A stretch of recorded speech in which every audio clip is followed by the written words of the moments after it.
2020 íbamos a empezar a hacer, teníamos todo preparado, el rodaje, estaban los personajes, todo para hacer una película que se llamaba Animalistas, y justo vino el encierro de la pandemia y no pudimos salir a grabar, entonces nos quedamos en la casa encerrados y estuvimos un tiempo pensando, bueno, ¿qué hacemos y todo? Y de repente nos sentamos a escribir unas memorias, supuestamente unas memorias sobre nuestro trabajo de hace 25 años, y nos entretuvimos hartas semanas en eso hasta que después nos agobiamos, nos peleamos y en realidad como que nos habíamos quedado como súper frustrados por no poder hacer la película que íbamos a hacer y dijimos, bueno, pero hagamos algo y pensamos qué podemos hacer, o sea, porque lo nuestro es el cine, hacer documentales, eso, entonces nos pusimos a indagar, a dar vueltas por la casa y todo, y dijimos, aquí hay una película, aquí hay un ecosistema, acá hay una casa, habitantes que son seres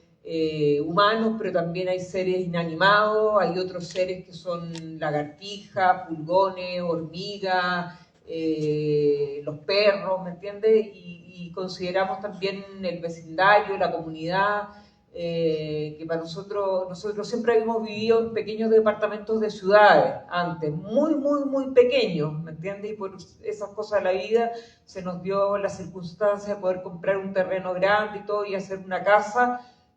Para los perros que teníamos, habíamos adoptado Chola de la película Los Reyes y teníamos 2 perros más y nos fuimos a vivir ahí a las afueras de Santiago. Yo no estaba muy convencida, para mí se me hizo todo como un mundo de cosas, de demanda, de jardinero, del pozo, del veterinario, de todo, y era muy demandante y también estábamos muy prejuiciados por el lugar donde habíamos llegado, ¿me entiendes?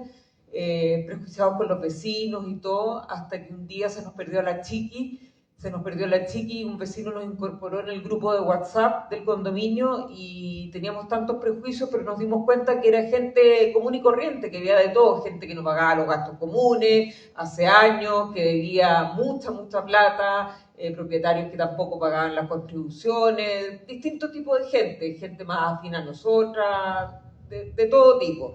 Y bueno, como vuelvo a la pregunta, ya sé que me estoy alargando un poco, pero la cosa es que decidimos hacer esta película y dar cuenta de este entorno nuestro y dar cuenta de la situación del país de estos últimos 3 años, y así hay mensajes de voz de amigos y de vecinos del condominio. Y esa fue nuestra, decir acá hay un espacio vital que no solo está habitado por nosotros, sino que por otros seres, y por lo tanto nosotros lo cohabitamos y somos parte de un engranaje mucho mayor. Y ahí surge, digamos, la idea. Iván, estuvimos hace poquito tiempo en este mismo espacio a propósito del reestreno de El astuto mono Pinochet contra los Cerros de la Moneda, y tú decías, se viene a la casa, pero no hablen mucho, no hablen para no spoilear. Bueno, ya vimos la casa.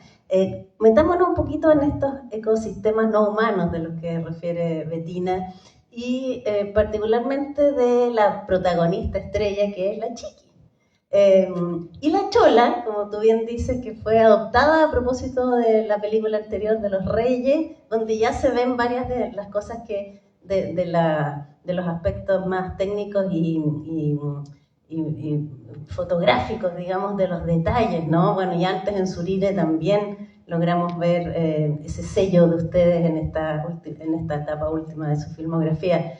Con la Chiqui, fueron identificando que ella era el personaje principal a medida que fueron haciendo la película, o desde el principio sabían que por su personalidad inquieta, por decirlo así, iba a ser ella y no la Chola, porque la Chola está trasplantada, viene de ser una perrita callejera, un cambio mucho más fuerte probablemente que el de Chiqui. ¿Por qué Chiqui y no Chola?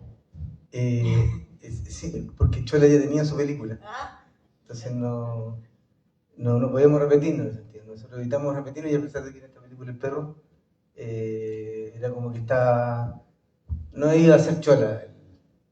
Y cuando hacíamos Los Reyes siempre decíamos que le debíamos a Chiqui de repente tener una película. Se puso celosa. Una película, pero no sé si fue tan planificado, fue que se empezaron a dar cosas de repente en esa escena de la lagartija. Un día escuchábamos ladrido y ladraba, nosotros estamos grabando en otra parte, y yo fui a ver y era que estaba con la lagartija, entonces fuimos a grabar a la chica con la lagartija. Lo de la parrilla también, estaban Pablo y Betina grabando en la parrilla y de repente la chiqui se metió a la parrilla, ¿me entiendes? Entonces son cosas que van ocurriendo también, se van formando y obviamente cuando uno ya sabe que tiene como un tren de escena, va procurando de alguna manera irlo cerrando. Bueno, también fueron ocurriendo hechos políticos que dan cuenta de los últimos 3 o 4 años en nuestro país y que también conversan muy bien con el momento político de hoy, ¿no? Frente a un nuevo proceso constitucional en que pareciera que se dieron vuelta los papeles, ¿no? ¿Cómo fueron incorporando esos aspectos? Porque hay dos narraciones paralelas entre lo que uno ve y lo que uno escucha.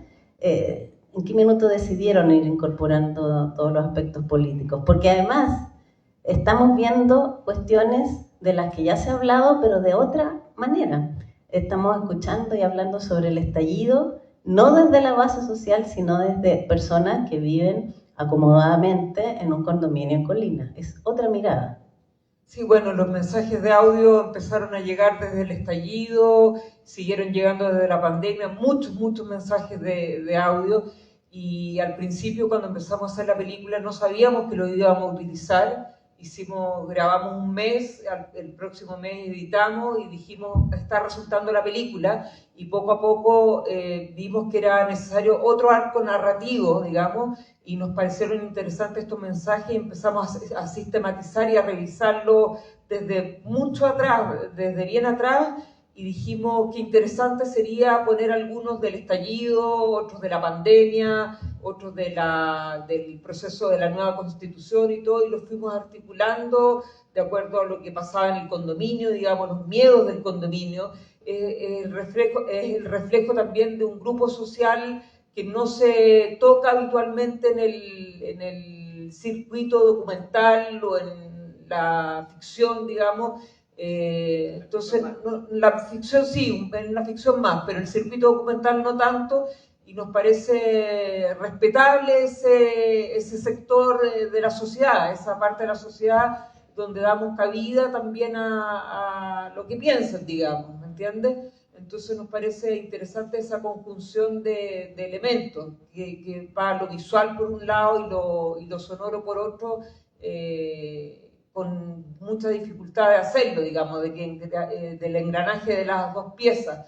Pero nos pareció interesante, eran las situaciones donde vivimos nosotros, en la gente que habita el condominio, que de todas maneras hay de toda clase política, digamos, pero hay un aspecto que resalta más y nos parece interesante mostrar esa parte de la sociedad chilena que se reflejó también en ese 62% de votación en la Constitución del rechazo, digamos. Nos pareció interesante también, en nuestra situación, digamos. Es lo que estamos viendo que pasaba a nuestro alrededor. Respecto de los humanos. Y yo quería agregar algo sí. a eso. En general nosotros usamos mucho las obstrucciones, un poco, bueno, cuando uno hace una obra, parte primero poniéndose reglas, digamos, voy a abarcar esto, no me voy para allá, etc. Entonces, por lo general cuando nos interesa un asunto o un acontecimiento político, no vamos directamente a registrar la política, no vamos a hacer la entrevista a los políticos, sino que buscamos una manera de abordarlo tangencialmente para enriquecer la obra cinematográfica, ¿me entienden? No, porque si no, si es muy directo, es muy informativo. Entonces, a nosotros también nos pasa que hay muchas películas que se grabaron durante ese tiempo directamente y que hay muchas de ellas que no pudieron construir un final, porque estaban pensadas para desembocar en algo que no desembocó, ¿me entiendes? Entonces, que envejecieron mal de alguna manera. Ni siquiera no han nacido. Pero, entonces para nosotros no queríamos dar cuenta del repetir lo que escuchábamos en todas partes, sino que era más bien desde donde estábamos, ver qué estaba pasando. Entonces creo que eso tiene un valor porque es información que no circula de alguna manera, y también es, como decía Betina, una especie de etnografía de un sector social o de un sector urbano que no se aborda demasiado, y que cuando se aborda se etiqueta demasiado, a pesar de que aquí obviamente hay uso de sarcasmo e ironía, pero por lo general es más bien la etiqueta, estos son así. Y eso es lo que se nos rompió con los WhatsApp. ¿No? Respecto de los humanos, tú has planteado que el cine está muy saturado de humanos y han hecho justamente una película sobre ecosistemas no humanos, de todos los habitantes de la casa que no son humanos, que son los insectos y los animales. Sin embargo, los pocos humanos que vemos son aquellos que cumplen labores de apoyo en el fondo. Entonces, ¿cómo hacen conversar esto de los no humanos con aquellos humanos que más bien son sus empleados? Que era, aparte de nosotros, que también aparecíamos, no había más gente. Claro. Entonces no había eran tiempos de encierro, no había visitas, no hay una... y también, de alguna manera, es la gente que entraba a las casas del condominio durante ese tiempo. Entonces también es parte del registro de lo que estaba pasando. ¿Entiendes? No tiene que ver con un discurso respecto de la relación trabajador-no trabajador. Bettina, y en el caso de los WhatsApp, tú has señalado que si hubieran hecho entrevistas probablemente habrían sido mucho más forzadas y más de postura, digamos. En cambio, los WhatsApp fluyen, la gente habla rápidamente, expresa lo que siente sin pensarla mucho. Para ti ahí está la riqueza justamente de esta modalidad de comunicación. Claro, nosotros, digamos, no utilizamos hacer entrevistas en nuestras películas y por ahora no lo vamos a hacer, y nos parece mucho más enriquecedor buscar otros caminos, otros dispositivos para dar cuenta del discurso, para incorporar al humano sin mostrarlo, digamos, físicamente, digamos. Entonces nos pareció así como en Los Reyes, la película anterior, nosotros era la historia de Trolley Fútbol, que habitaba en el Parque Los Reyes, dos perros que vivían en el Parque Los Reyes. También los protagonistas eran skaters y su problemática, y ellos aparecían como protagonistas también, pero fuera de campo, solamente se escuchaban sus voces. Y quisimos hacer en esta película ir más allá todavía y tomar el dispositivo de las voces de WhatsApp, que obviamente es mucho más refrescante y mucho más verdadero, que hacer una entrevista donde los personajes no se potenciarían, digamos, se inhibirían con la cámara y todo, y es mucho más pobre artísticamente, digamos. Entonces, siempre buscamos darle una vuelta a las cosas a las películas que hacemos, buscarle por otro lado, digamos, hacer otras capas narrativas distintas, artísticas. Entonces por eso los mensajes de WhatsApp fueron una buena opción, una buena línea narrativa para dar cuenta de lo humano sin la presencia tan avasalladora y tan presente, perdón, la repetición, y el humano aparece a través de los mensajes, digamos, en forma mucho más refrescante y sólida, por así decirlo. Y de hecho no hicimos entrevistas, pero tratamos de aumentar el volumen de mensajes, porque también nos llegaban escritos, y entonces habían historias que llegaban escritas que eran así increíbles. Entonces, en un momento probamos pedirle a gente que nos mandara mensajes de WhatsApp basados en esas pautas, pero no resultó. Resultó más lo espontáneo. No, es que no resultaba, lo otro no. Porque uno podría decir, esas grabaciones podrían haber sido hechas creativamente y no de WhatsApp, pero sí son de WhatsApp. Es que, son reales de son WhatsApp, totalmente son reales. Por eso te digo, o sea... Las falsas no resultaron. Exactamente. Iván. Y también otra cosa que pasó fue que en algún momento tuvimos más dificultades con algún amigo para dejarnos que usara la voz. Entonces, en el proceso de convencimiento le propusimos reemplazar su voz, o sea, modificarla con inteligencia artificial. Y mandamos a hacer unas pruebas y tampoco hablaba como gringo. ¿Cómo manejaron el tema del humor? Que yo creo que está muy inteligente. Además funciona, de verdad uno se ríe, sobre todo con situaciones tragicómicas. O sea, lo que pasó con la chica que cuidaba la casa mientras ustedes no estaban, es de verdad impresionante, y eso de verdad pasó. ¿Y cómo fueron manejando el tema del humor? ¿Dónde están los límites? ¿Hasta dónde reírse de una situación? No te estoy preguntando a ti, te estoy preguntando a ti. Sí, pero él responde con el micrófono. Es que siempre lo hemos usado, digamos, porque en el fondo, en nuestra vida, o sea, igual uno pone reglas y puede ser obviamente una obra dramática sin humor, pero más bien el registro documental a veces tan difícil de conseguir que por lo general estamos como abiertos a todos los tonos. Entonces, desde un inicio, la primera película que hicimos fue Martín Vargas de Chile y lo tragicómico estaba presente permanentemente, entonces como que era un tono que uno experimenta estando en una situación y es el tipo de contacto que de emoción que tiene con las cosas. Entonces para nosotros nos gusta el humor y nos gusta dosificarlo al interior de las películas de esa manera. Y es nuestro humor, es el humor que nosotros usamos entre nosotros dos. Creemos también que uno empatiza con ese personaje, digamos, con la niña que cuidaba la casa, empatiza y después vuelve a aparecer en la película. O sea, nosotros somos amigos de ella hasta el día de hoy, digamos, no es que se fue de la casa y somos amigos, después fue al estreno, todos los... ¿Cómo? ¿Y qué le pareció? Claro, ella se siente muy tocada, ¿no? Ya la había visto en la casa, se siente muy tocada y conmovida por eso que sucedió, digamos, porque lo lamenta hasta el día de hoy, pero nosotros seguimos siendo amigos de ella y todo, una chica de 33 años, no es tan chica, obviamente, pero que siempre tuvimos amistad con ella y es la que después se enferma la que casi me contagia a mí, que se enferma también de otro pastel, un poco pastel, sí, entonces se enferma de COVID. Bueno, y lo pasó ella muy mal porque le pedimos a mi mamá que fuera a acompañarla después del choque, porque en realidad también le habíamos perdido como confianza porque sacó el auto, entonces mi mamá fue a estar con ella y no lograba dormir.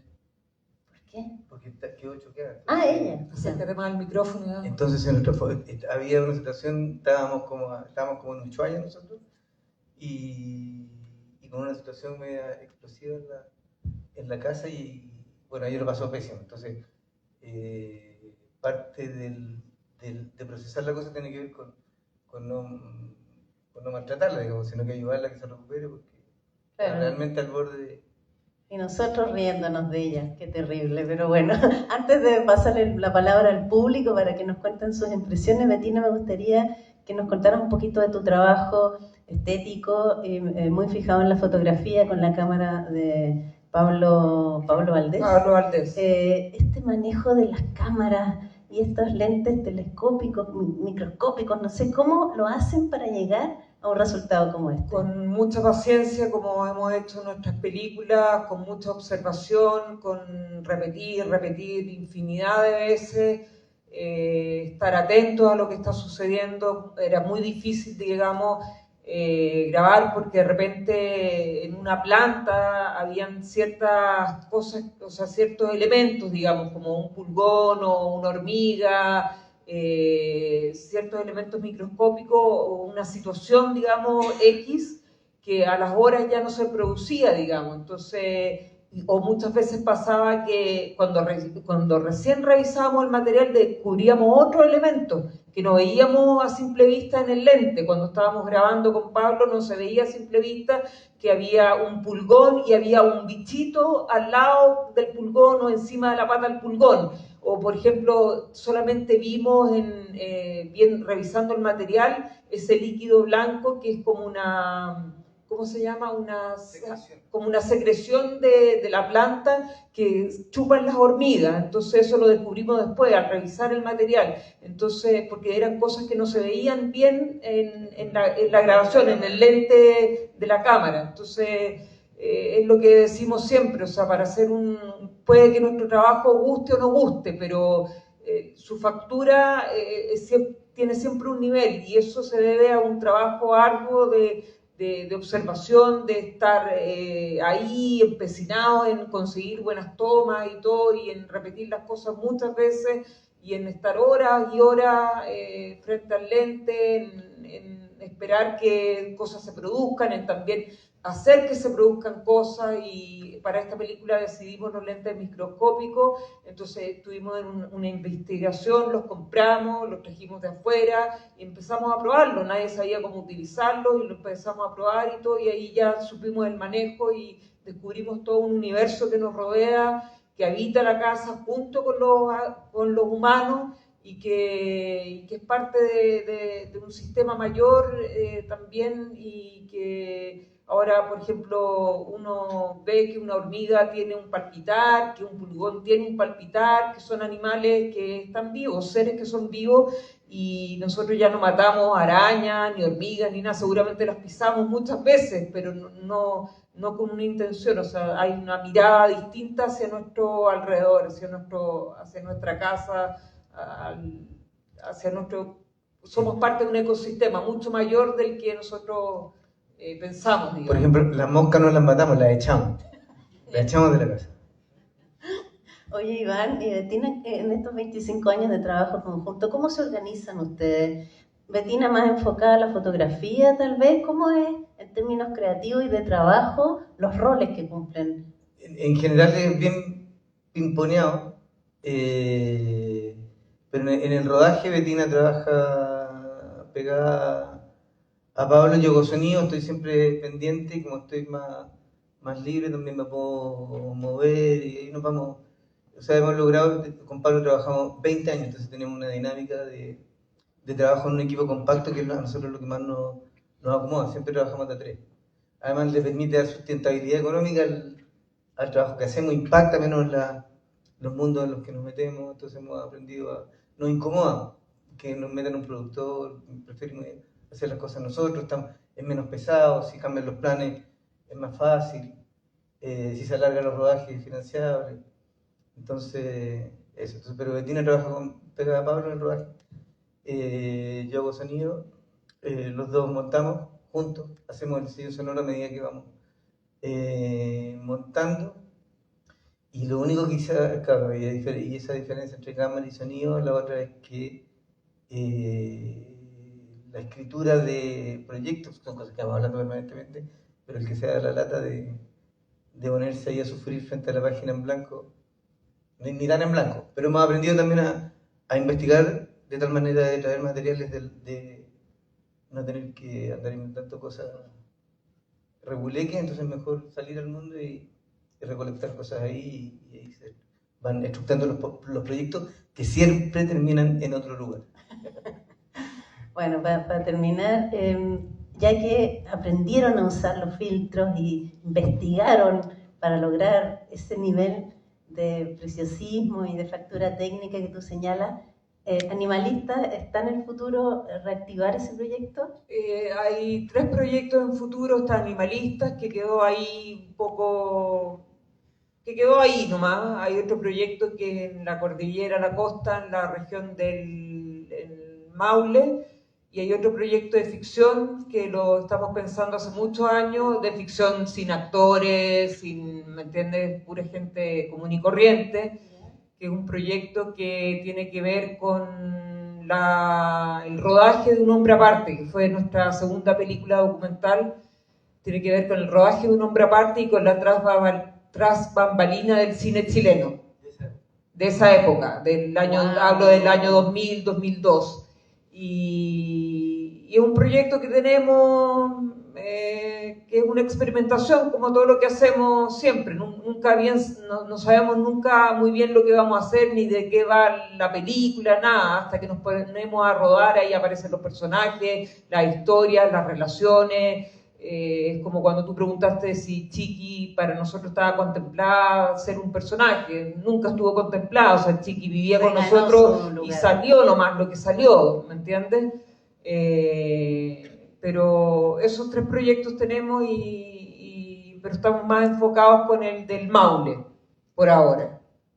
Perfecto, bueno, tenemos Perú, Dios mío, cosnómico, para rato. Tenemos unos minutitos por si alguien quiere hacer algún comentario, alguna pregunta. Aprovechen que tienen estos realizadores acá con 25 años de trayectoria, innovando, haciendo cada vez algo diferente.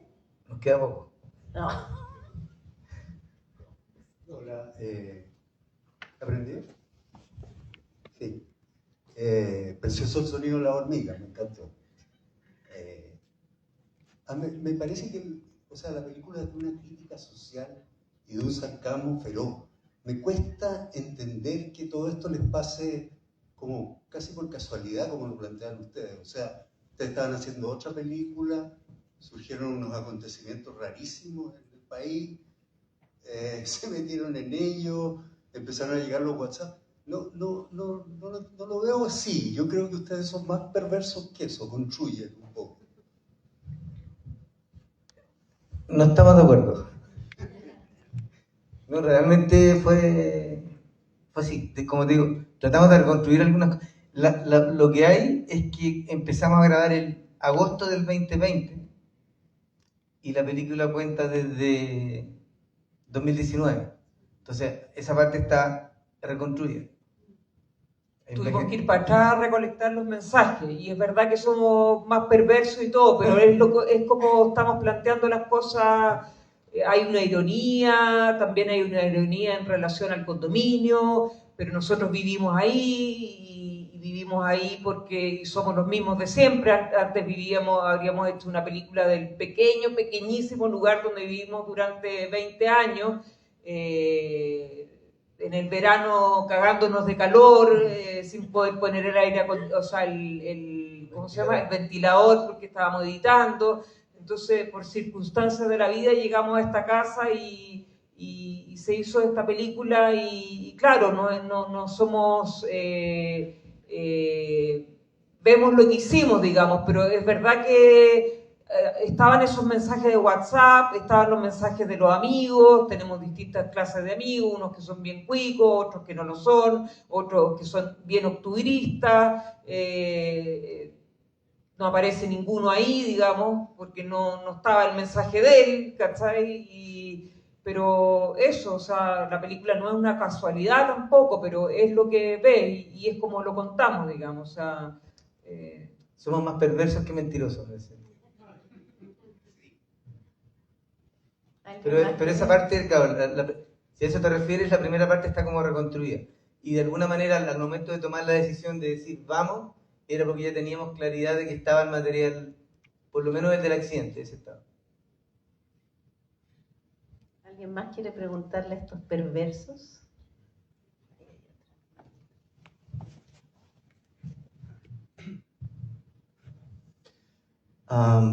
Me gustó harto la película, estaba súper entretenida.